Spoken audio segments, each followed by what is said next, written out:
ये तो first question था, फिगर बेस्ड फर्स्ट क्वेश्चन। अब मैं चाहूंगा कि आंसर आपकी तरफ से आने चाहिए, सिर्फ आप ही की तरफ से आने चाहिए बस। मैं ज्यादा फाइट नहीं मारूंगा आंसर के लिए। चलिए ट्राई तो करते हैं एक बार। फाइंड मंकी फॉर विच एक क्वाड्रेटिक पॉलिनोमियल दे रखा है भाई मुझे, इसके लिए कुछ अलग अलग बातें बोल दी उसने। फर्स्ट पार्ट, m की वैल्यू निकालनी है आपको, जिसके लिए मेरा ये quadratic polynomial first part touches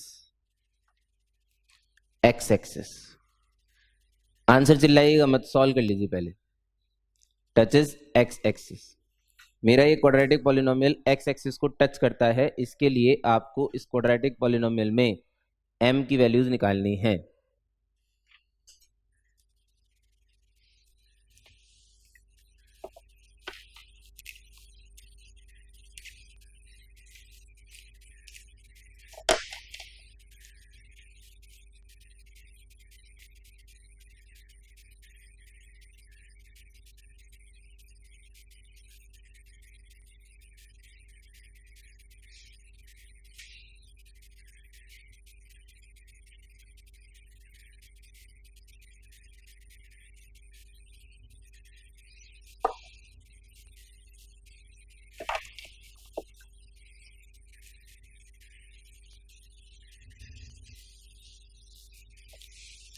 Tripathi ji उम्मीद वैल्यूज नहीं आएंगी। डी नेगेटिव मतलब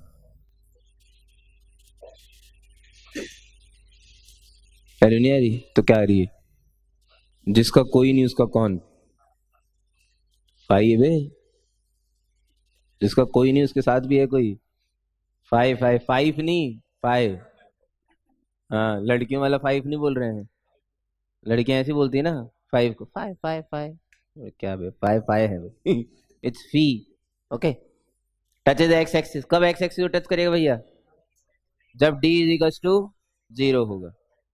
फिगर नंबर या तो 2 बने या 5 बने, लेकिन इस केस में 5 बनेगा क्योंकि लीडिंग कोएफिशिएंट नेगेटिव है। गुड, तो D must be less than 0। मैंने इसकी डी को 0 करने की कोशिश करी, m-1 का whole square plus 8 is equal to 0। मैंने यही नॉनसेंस लिख दिया, मैं तो समझदार था ना भाई।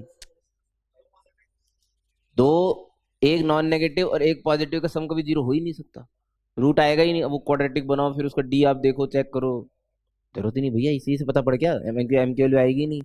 नॉनसेंस, यानी कि m belongs to 5।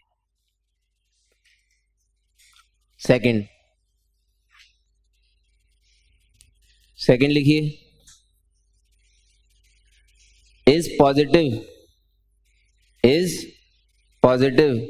for at least one real x, is positive for at least one real x।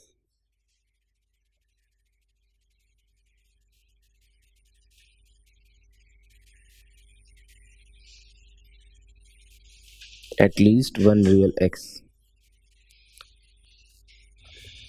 इस क्वाड्रेटिक का लीडिंग कोएफिशिएंट कैसा है? फिगर नंबर 3 नहीं 4 5 6 बन सकते हैं। Positive for at least one real x, कौन से फिगर में पॉजिटिव दे सकता है फिगर? 4, तो 4 ही बनेगा फिर तो। 4 कब बनेगा? Discriminant, discriminant must be greater than 0। Discriminant मेरा कितना आया था? m-1 का whole square plus 8 must be greater than 0। m belongs to, क्यों तेज? आवाज तो तेज बोलनी पड़ेगी ना भैया, मैं कहाँ सुनाई देगा? क्यों? मतलब अगर कोई पूछ ले तुमसे कि क्यों, तो तुम चुप हो जाओगे क्या? ये क्वांटिटी एक तो परफेक्ट स्क्वायर है, फिर 8 जुड़ रहा है, तो ये क्वांटिटी तो m की किसी भी वैल्यू के लिए नॉन नेगेटिव है, फिर आपने 8 जोड़ दिया तो ये तो पॉजिटिव ही आएगी है। m belongs to r। अच्छा चलो, इन केस यदि आप इसकी क्वाड्रेटिक बना लेते, वो भी तो इंपॉर्टेंट है समझना। मान लीजिए कि इसकी क्वाड्रेटिक आप बना लें, तो m² minus 2m plus 9 must be greater than 0। इस क्वाड्रेटिक को सॉल्व करना है। इनइक्वलिटी को सॉल्व करने के लिए अगर कोई क्वाड्रेटिक इनइक्वलिटी मुझे दी है तो मैं फैक्टराइज करने की कोशिश करता हूँ। तभी तो मैं क्रिटिकल पॉइंट पता करके वो करूंगा।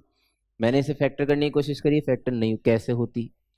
इसका डिस्क्रिमिनेंट जो है, इसका discriminant 4 - 36 which is less than 0। किसी क्वाड्रेटिक जिसका लीडिंग कोफिशिएंट पॉजिटिव है और डिस्क्रिमिनेंट नेगेटिव है, कौन सा फिगर बनाती है? थर्ड वाला। थर्ड फिगर क्या बोलता है?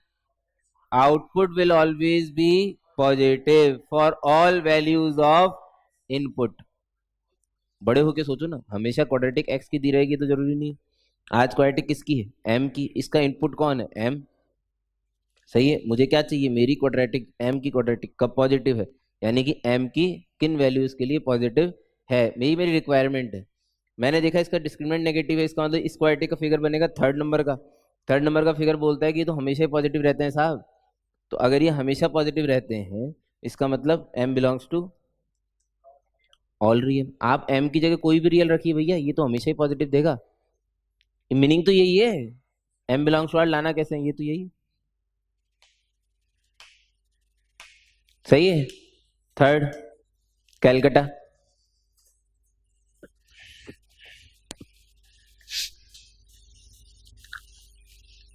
Vertex is at, third part, vertex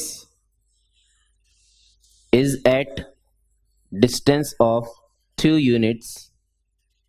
Vertex is at distance of 2 units from horizon. From horizon. Vertex की ओरिजिन से डिस्टेंस 2 यूनिट बताई गई। डिस्टेंस फॉर्मूला 10th क्लास में जो पढ़ा है, उससे हमें कम से कम इतना तो आइडिया है कि किसी पॉइंट की ओरिजिन से डिस्टेंस कितनी होती है। आवाज नहीं आई। किसी पॉइंट x, y की ओरिजिन से डिस्टेंस कितनी होती है भाई? √x² plus y²। अब उस पॉइंट के कोऑर्डिनेट पता होने चाहिए ना। तो मुझे लगता है वर्टेक्स के कोऑर्डिनेट आपको पता है, ऐसा मुझे लगता है।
भाई साहब चरण कहाँ हैं आपके? हैं? ढूंढ भी लो तुम अपने चरण को। अब गेल से पे वर्टेक्स की डिस्टेंस है 2 यूनिट। वो 0,2 वर्टेक्स है क्या बेटा उसका? है? वर्टेक्स के कोऑर्डिनेट क्या होते हैं? क्या होते हैं वर्टेक्स के कोऑर्डिनेट? हाँ, वो लिख बेटा। वर्टेक्स कोऑर्डिनेट निकालने पड़ेंगे पहले, ऐसे थोड़ी मस्ती में कर रहे हो।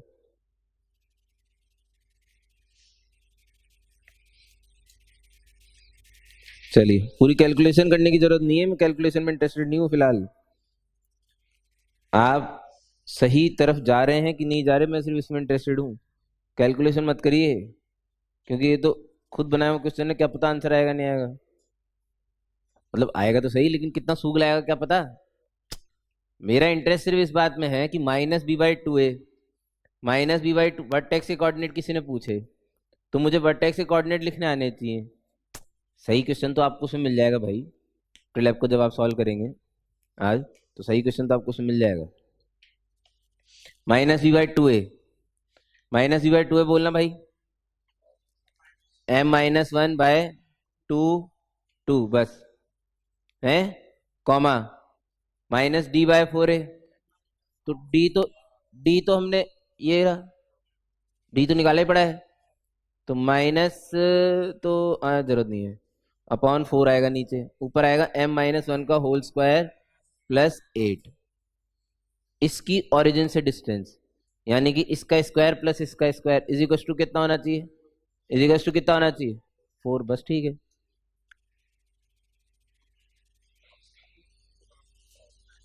तो रूट नहीं ले रहे ना भाई, स्क्वायर कर दिया ना यार, क्या कर रहे हो आप, इसका स्क्वायर प्लस इसका स्क्वायर इज इक्वल टू 4, बस। तो m की एक बाइक्वाड्रेटिक बनेगी शायद। हाँ तो सॉल्व नहीं करनी ना उसे, कहाँ हीरो बन रहे हो जबरदस्ती।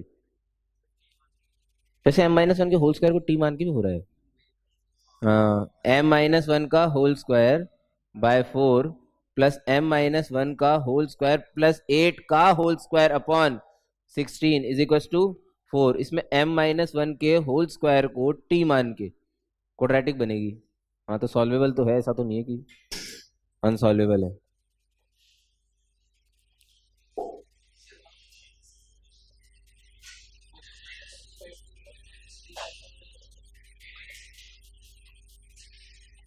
a की वैल्यू कितनी है, इसलिए नहीं। ओके गुड, चलो ये तो थे बबुआ टाइप पार्ट, सस्ते है ना। अब इसका मेन पार्ट करते हैं, है ना। हमारा मेन एम जो है ना वो यही वाला पार्ट करने का है, बाकी तो हमने ऐसे ही फिलर फिलर कर लिए, फिल करने के लिए ज्यादा पार्ट हो जाए, पैराग्राफ बनाने के लिए। मेन तो पैसे सिर्फ इसी के हैं, touches y is equals to x plus 2, touches y is equals to x plus 2।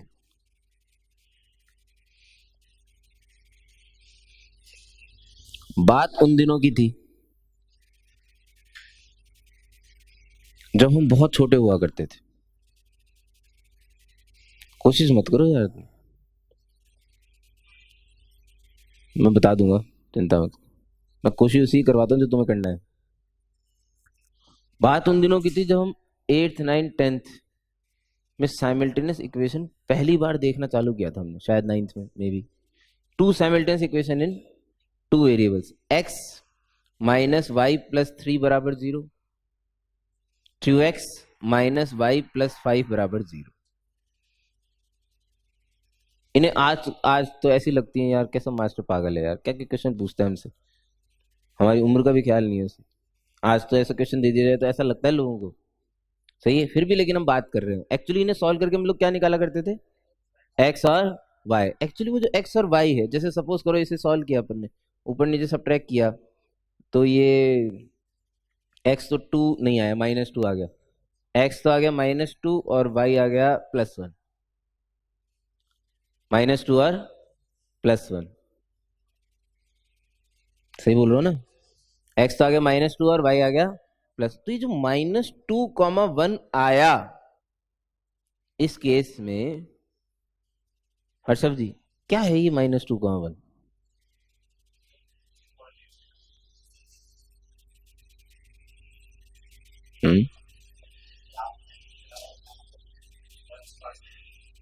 कौन सी?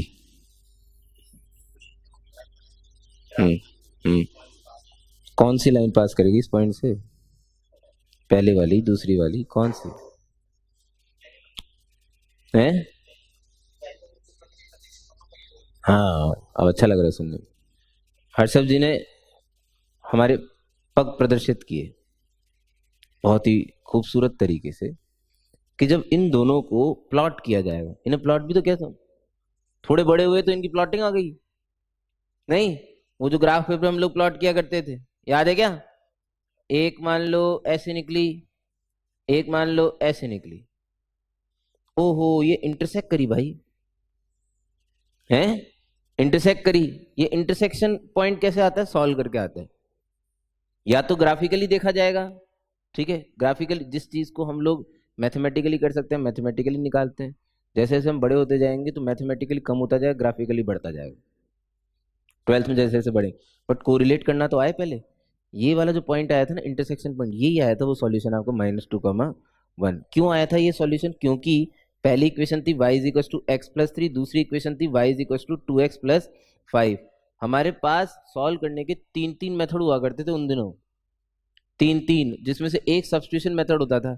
उस सब्स्टिट्यूशन मेथड में हम लोग क्या करते थे, एक में से x से y निकाल के दूसरे में रख देते थे, ठीक है। उस सब्स्टिट्यूशन मेथड का मतलब वास्तव में क्या होता था, ये है, इन दोनों के y को इक्वेट कर दो, एक में से y निकाल के दूसरे में रखना इज व्हाट, इन दोनों के y को इक्वेट करना, सही है। और ऐसे x की तलाश करना जिसके लिए वास्तव में इनकी y बराबर हैं, ऐसे x की तलाश करना जिनके लिए वास्तव में इनकी y बराबर हैं। y कौन, आउटपुट, x कौन, इनपुट। ऐसे इनपुट की तलाश करना जिन पे दोनों के आउटपुट बराबर आए, इसका मतलब कॉमन पॉइंट है। कॉमन पॉइंट मतलब पॉइंट ऑफ इंटरसेक्शन,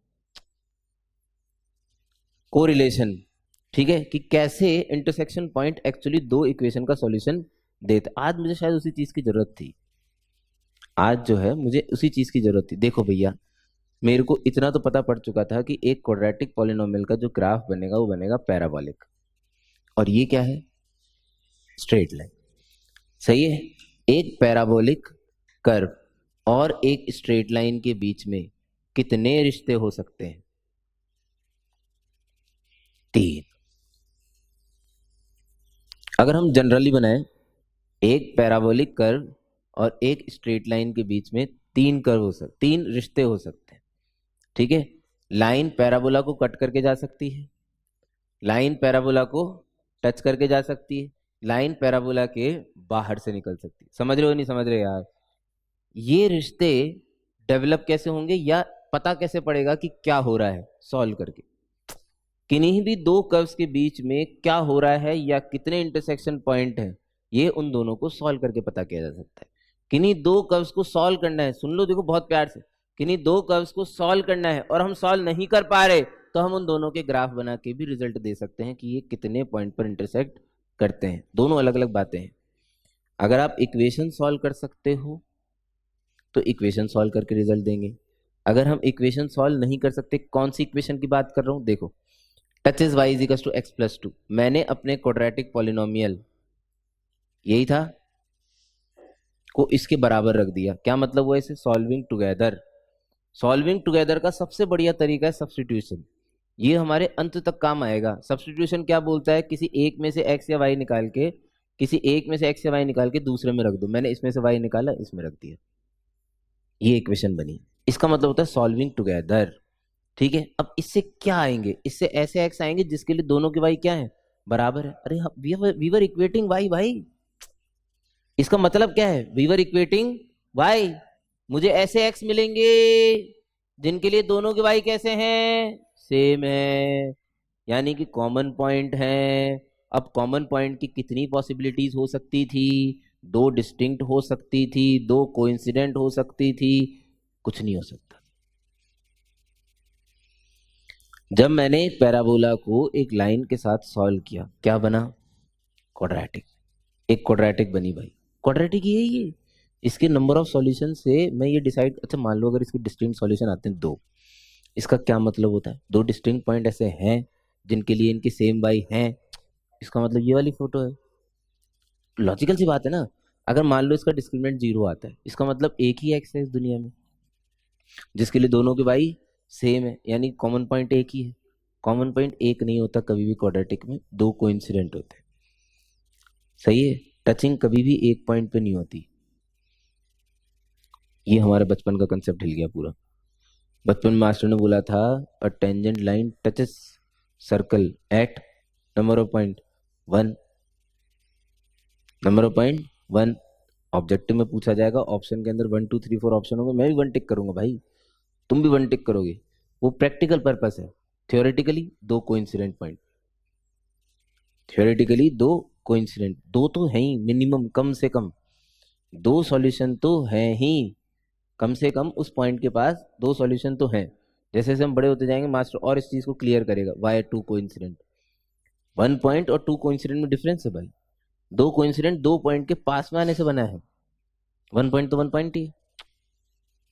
सही है, डिफरेंस तो खैर हम जब बड़े होंगे तब सीखेंगे, पहले अभी मेरी जो बात है अभी फिलहाल, ये वाली सिचुएशन कब बनेगी जब इस क्वाड्रेटिक का डिस्क्रिमिनेंट कैसा हो, ग्रेटर देन जीरो। ये सिचुएशन कब बनेगी जब discriminant is equal to zero. ये सिचुएशन कब बनेगी जब डिस्क्रिमिनेंट लेस देन जीरो। अब क्वेश्चन पे डिपेंड करता है भाई उसने क्या पूछा है। अब तो क्वेश्चन पे डिपेंड करता है कि वो मेरे से चाहता क्या है भाई। क्या चाहता था क्वेश्चन, टचेस, तो इसका डिस्क्रिमिनेंट कैसा होना चाहिए। इसका डिस्क्रिमिनेंट जीरो कर देने पे I should get my answer. ठीक है, कुछ समझ में आ रहा है नहीं आ रहा बिल्कुल ही। तो ये बना,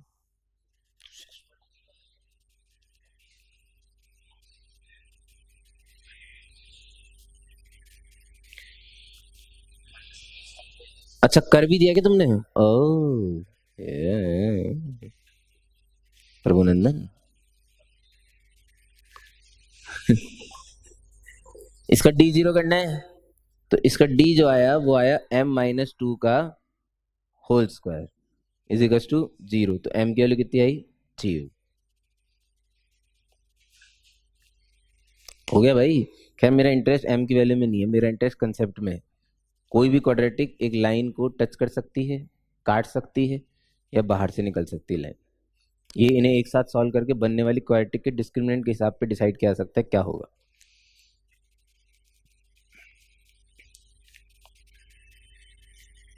कब से आप ऐसे ही, कितना टाइम हो गया आपको हैं ऐसे रहते हुए, कितना टाइम हो गया आपको। दोबारा नहीं पूछूंगा ये बात।